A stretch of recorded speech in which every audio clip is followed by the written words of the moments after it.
कार्यक्रम करने में जुटे हुए नेशनल लेवल पे भारतीय जनता पार्टी को 4.25 साल हुए।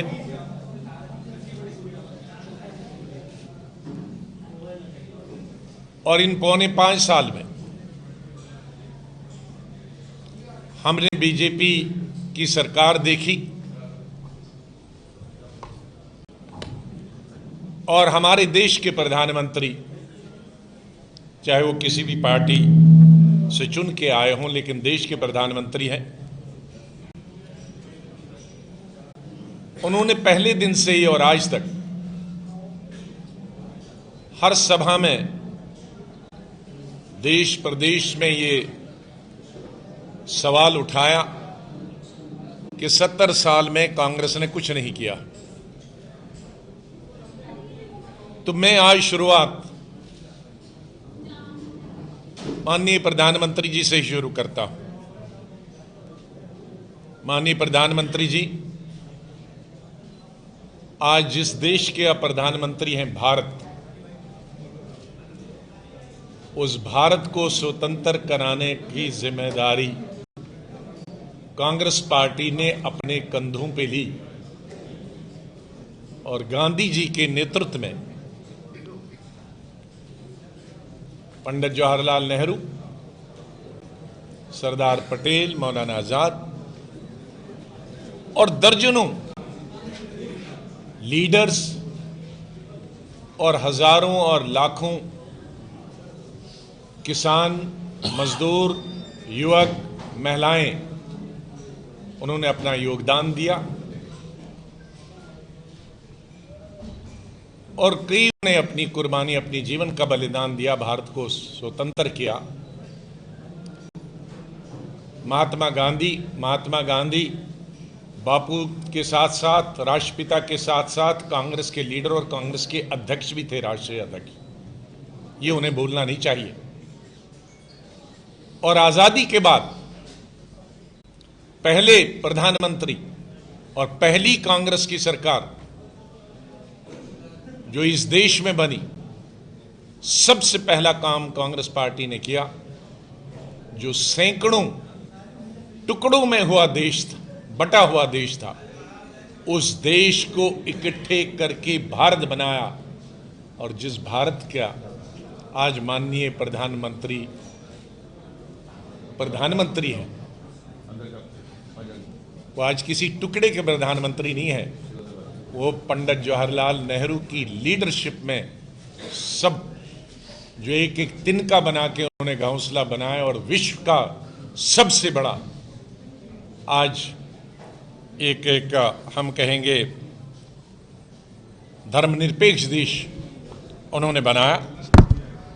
और साथ ही एक ऐसा संविधान दिया हमको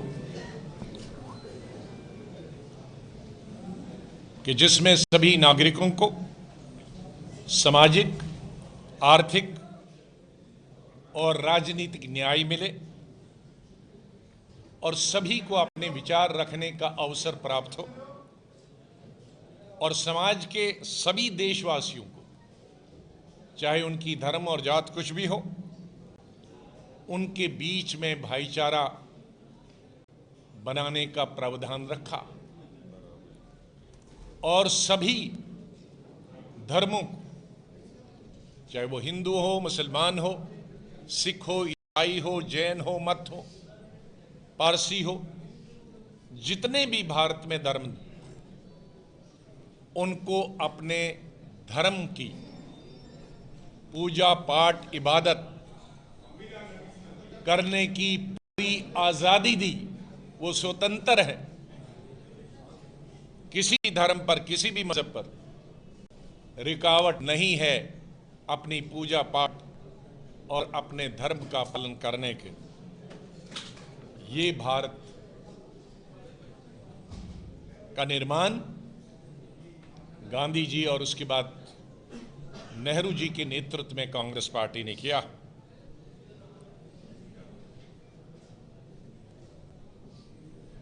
प्रधानमंत्री जी और बीजेपी तो कहते थे, लेकिन मुझे अफसोस हुआ कुछ लीडरों ने हमारे कल भी इसका उल्लेख किया कि कांग्रेस ने अधिकतर सरकार बनाई है, लेकिन शोषित और दलित, अल्पसंख्यक, किसान, मजदूर के लिए ज़्यादा काम नहीं हुआ या उनको लाभ नहीं पहुंचाया। तो मैं उन तमाम पार्टियों और पार्टियों के नेताओं से इतना कहना चाहता हूं, बड़ी निम्रता से, बड़े अदब से, कि हमारे देश में सबसे शोषित जो था, सबसे गरीब, कमजोर वर्ग जो था, वो दलित समाज था। और दलित समाज की लड़ाई गांधी जी ने आजादी से कई साल पहले शुरू की थी। छूत छात की लड़ाई गांधी जी ने आजादी की लड़ाई से पहले शुरू की। उस वक्त एक मैगजीन उन्होंने शुरू किया था, पेपर शुरू किया था, हरिजन। हालांकि बाद में उसमें तब्दीली लाई गई कि हरिजन नहीं बोलना चाहे, लेकिन उस वक्त उसी नाम से हमारे दलित जाने जाते थे।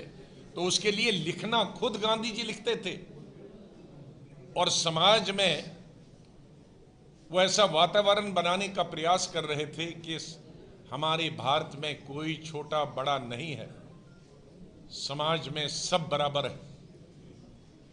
तो आज़ादी से पहले की लड़ाई हमारे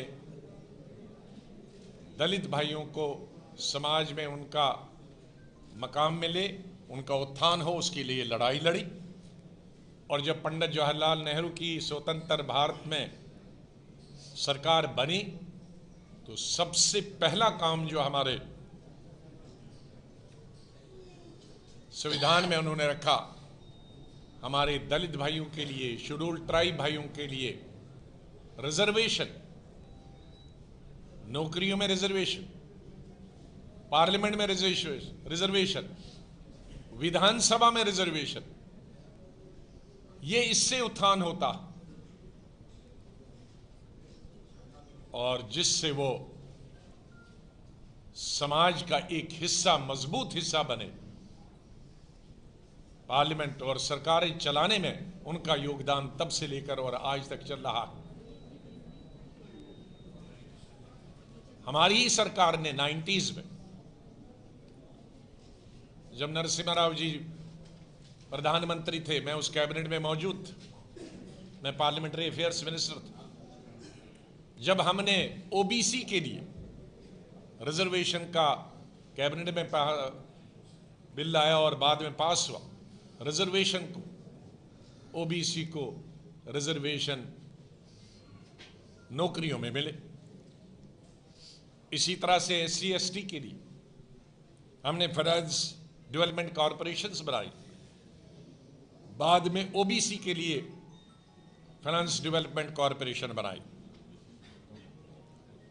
इसी तरह से स्कॉलरशिप,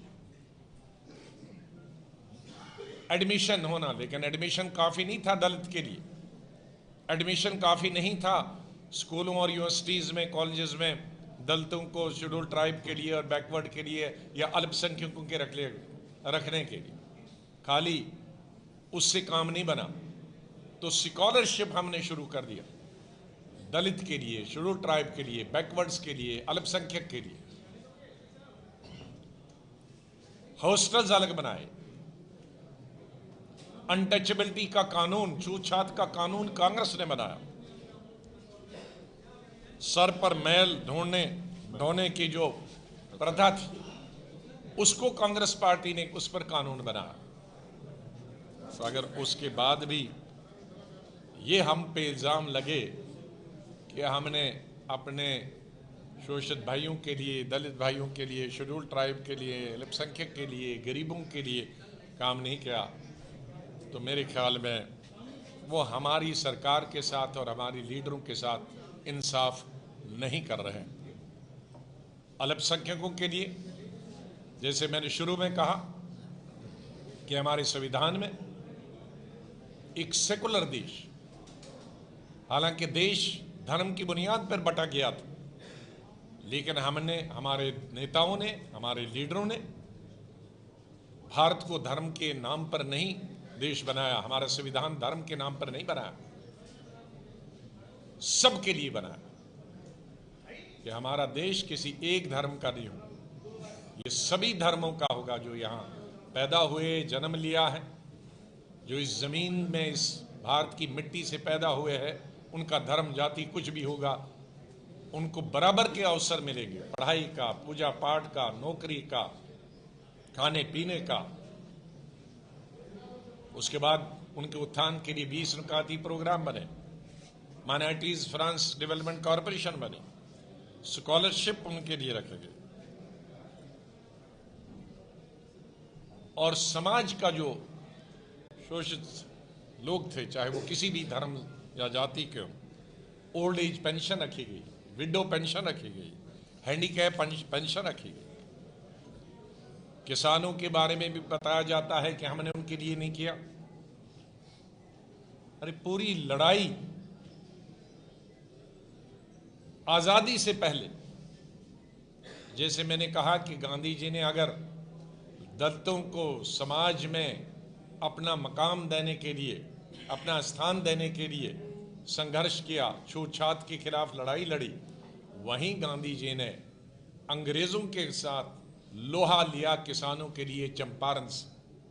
चंपारण आज विश्व में अगर सबसे बड़ा आंदोलन किसानों के लिए किसी नेता ने किया तो उसका चंपारण हमेशा उसमें लिखा जाएगा। आज़ादी से पहले की बात।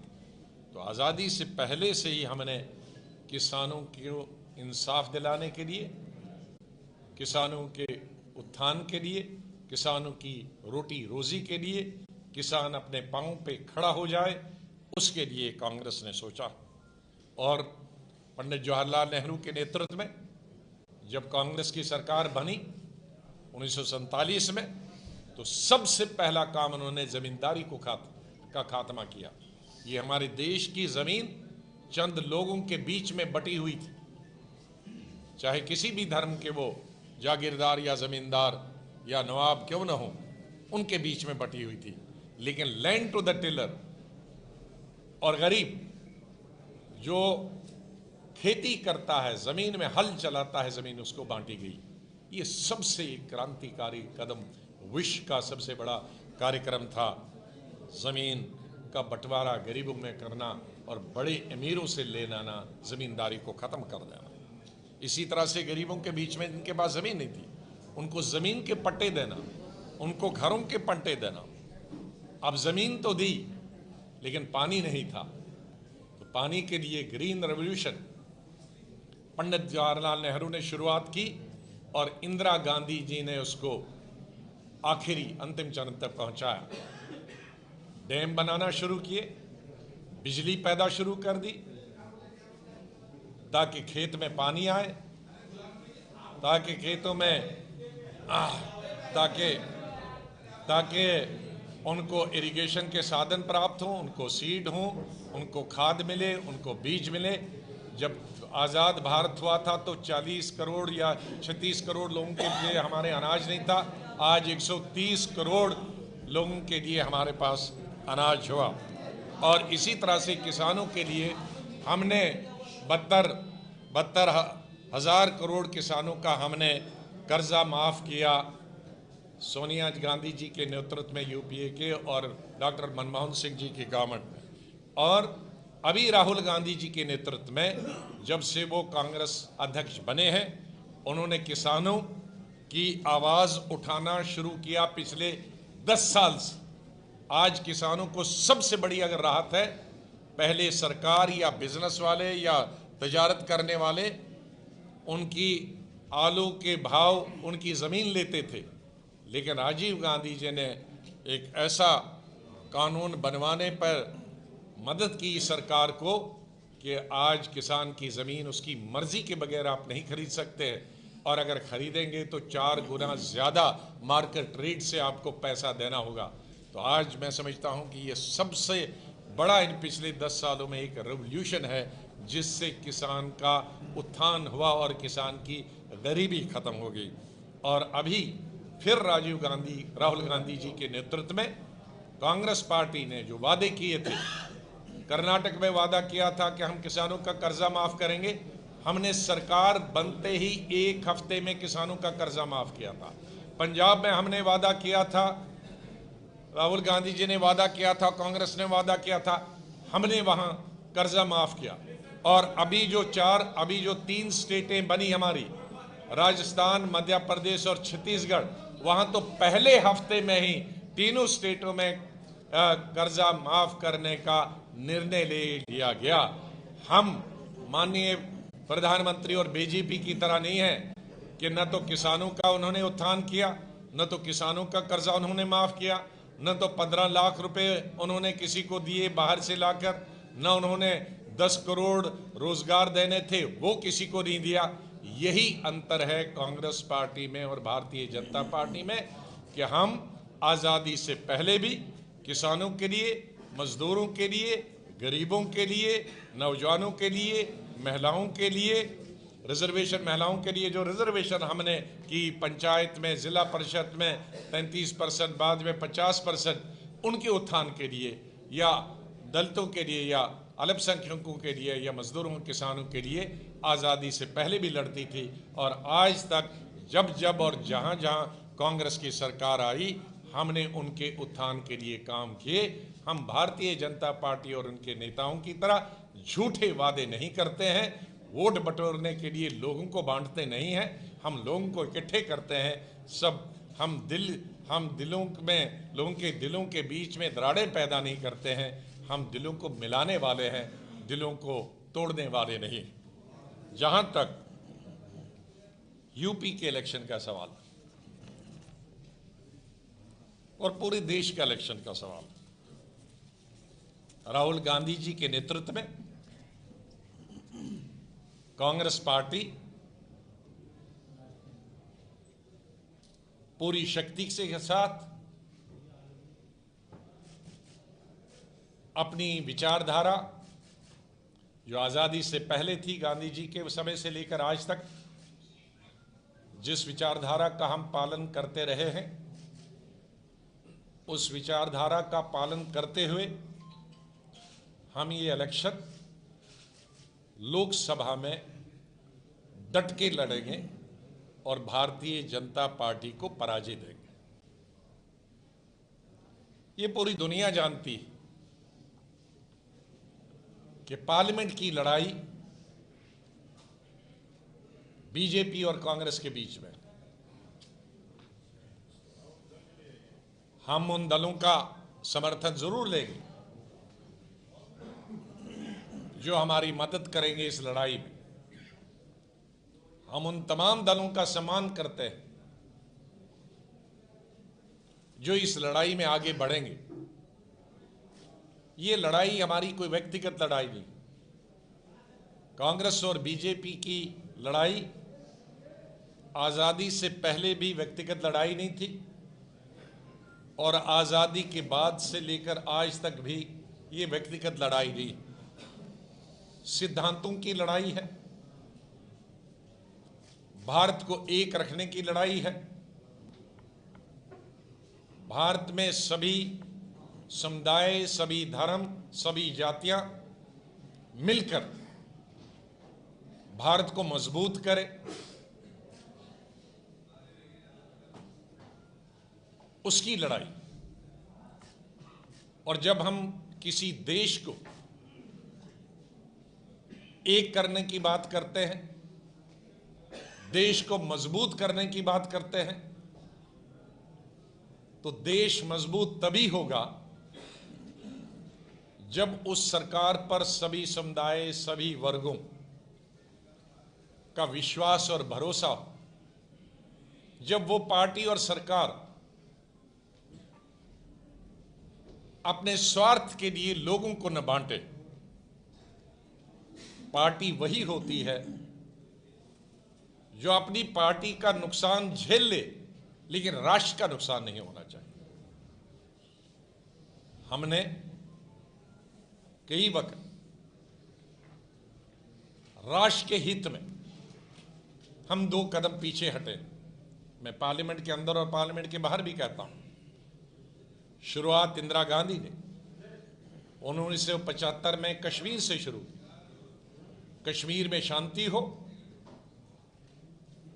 बॉर्डर स्टेट है, चाइना और पाकिस्तान से मिला हो, शेख अब्दुल्ला साहब को उन्होंने नेशनल मेन स्ट्रीम में लाया, जेल। प्लीज, बहुत देर से कह रहे हो, उनका सवाल लीजिए। ठीक है प्रांशु जी बोलिए। क्या प्रिंट मीडिया, आप प्रिंट मीडिया वाले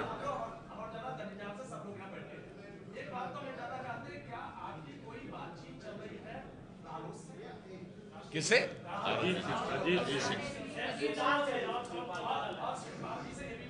देखो, एक बात बताऊंगा आपको,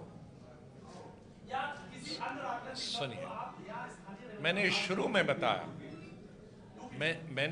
बताया कि हमारी पार्टी आज से नहीं 3-4 सालों से कहती थी कि अगर राष्ट्रीय भारतीय जनता पार्टी को पराजय देने के लिए हम स्वागत करेंगे तमाम दलों का जो इस गठबंधन में शामिल होगा।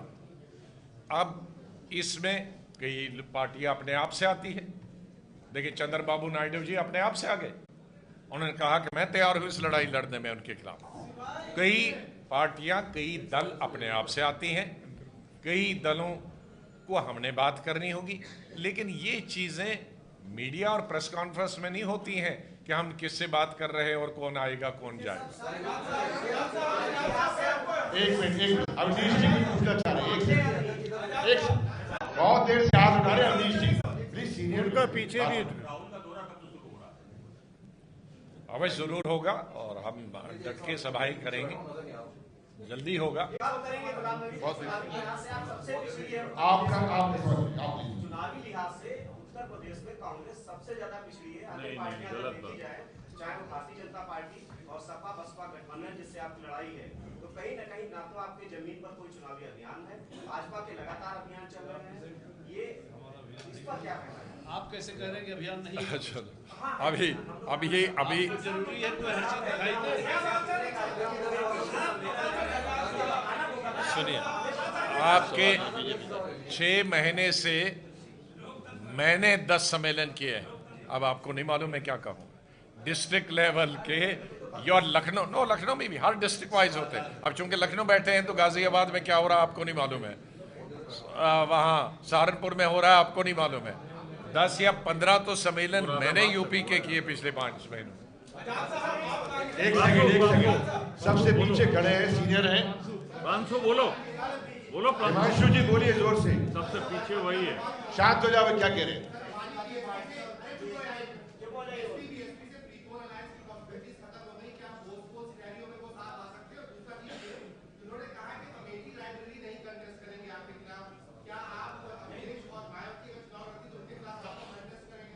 देखें, उन्होंने भी ये नहीं कहा है कि अमेठी रायबरेली, उन्होंने कहा 2 सीटें छोड़ेंगे। अमेठी रायबरेली का तो बहरहाल जहां तक अमेठी और रायबरेली का, वो पहले भी नहीं लड़ते थे। तो जहां तक अभी हमें मालूम नहीं कि मायावती जी इलेक्शन लड़ेंगी कि नहीं, हमें मालूम नहीं अखिलेश जी अभी विधानसभा में एमएलसी हैं वो इलेक्शन लड़ेंगे कि नहीं।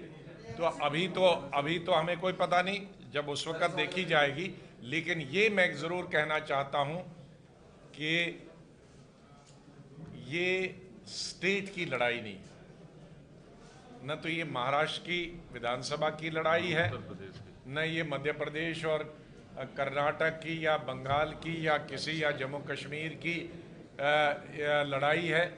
ये पार्लियामेंट की लड़ाई है, दिल्ली की लड़ाई है। और राष्ट्रीय स्तर पर मैं ये कह सकता हूं कि कांग्रेस पार्टी कश्मीर से लेकर कन्याकुमारी तक और गुजरात से लेकर सिक्किम तक, चाहे 2 ही एमपी हो, 1 ही एमपी हो, एक एबरेशन है पिछली दफ़ा की, उसकी मिसाल नहीं दी जा सकती, एमपी या एमएलए या कांग्रेस जन है। तो इस लड़ाई में अगर बीजेपी को कोई पराजय दे सकती है तो वो राष्ट्रीय पार्टी लड़ाई दे सकती है, कांग्रेस पार्टी दे सकती है। और हम उन तमाम दलों का, जो भी रीजनल पार्टीज हैं, उनका स्वागत करेंगे, उनके साथ मिलकर इस लड़ाई में, उनको गले लगाकर इस लड़ाई में लड़ेंगे, जो मिल के लड़ेंगे, एक अलायंस की रूप में लड़ेंगे, जो अलायंस की रूप में लड़ेंगे। एक सवाल कंप्लीट हो गया। हिमांशु जी हो गया। बोलिए बोलिए। बोलने दे, हिमांशु जी बोल रहे हैं, बोलने दे, सारा सीनियर है। कह रहे हैं हम कुछ नहीं। पोस्ट कौन जीता है तेरी जुल्फ के सर होने तक? आपका सवाल बहुत देर से है।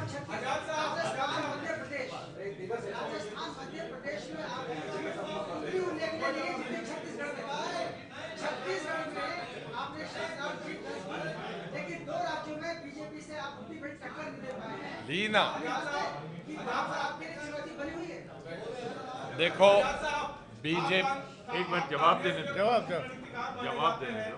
जिस तरह की बीजेपी की हराने की बात हो रही है, अगर तीसरा मोर्चा का कोई प्रधानमंत्री का चेहरा आता है तो क्या बीजेपी के हराने के उस चेहरे की मदद करेंगे? देखो हमने अभी उस प्रधानमंत्री के चक्कर में हम नहीं जाते हैं। हम पहले सिद्धांत की लड़ाई लड़ते हैं और बीजेपी हार जाए उसके बाद देखेंगे। एक सवाल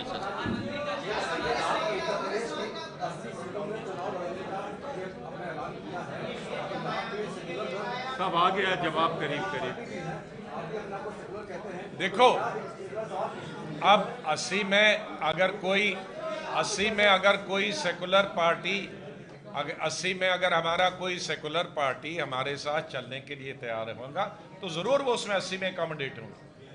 कोई ये 80 पत्थर की लकीर नहीं है।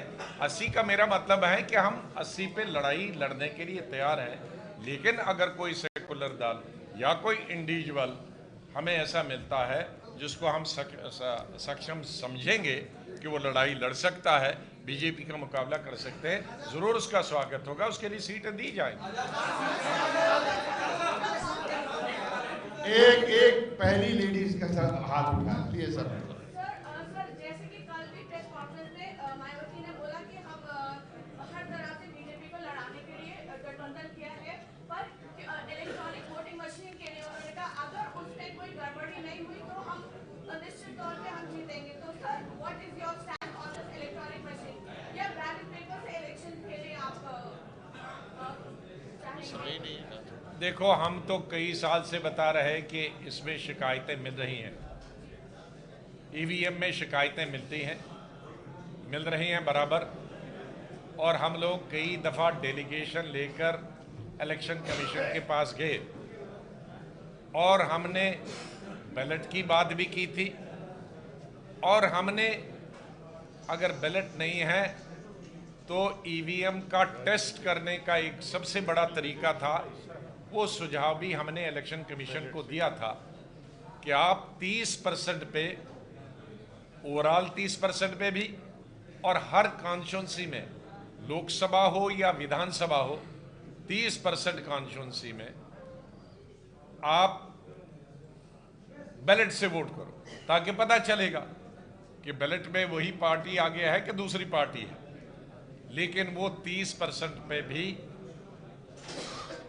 तैयार नहीं होते, तो इसके लिए ईवीएम पे तो जो शंका है वो थी, वो और वो बनी रही। एक मिनट, ये देखिए सिर्फ 2 सवाल लिए जाएंगे, मत रिपीट मत करो, सिर्फ 2 सवाल। एक वो हमने कानून पास किया, अगर विवाद होता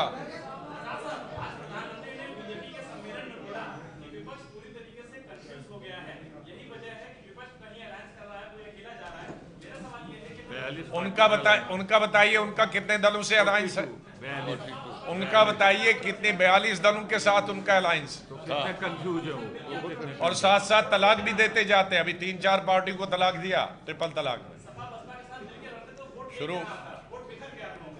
वो बात की बात है, आप बताएं।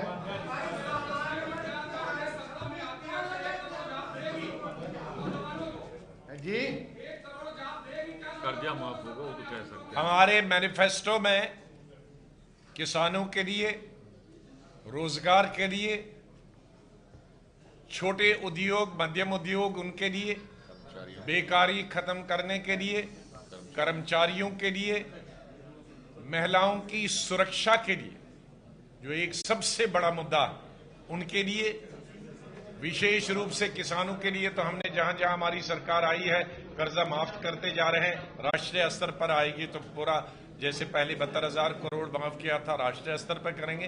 तो समाज के हर एक वर्ग के लिए और शोषित जो है उनके लिए हमारा पहली दफा आपको बताया है कि तकरीबन 8 महीने पहले कांग्रेस अध्यक्ष ने मैनिफेस्टो, नेशनल मैनिफेस्टो कमेटी का गठन किया है और ये नेशनल मैनिफेस्टो कमेटी पूरे देश में पिछले 6-7 महीने से घूम रही है और समाज के हर एक वर्ग से वहां इनपुट ले रही है। शायद कांग्रेस पार्टी दुनिया में पहली पार्टी होगी कि जो उसकी राष्ट्रीय जो कमेटी है जो बनाती है मैनिफेस्टो, वो किसानों के पास भी जा रही है, पूरे देश में हर राज्य में उन्होंने अलग अलग कमेटियां बनाई हैं।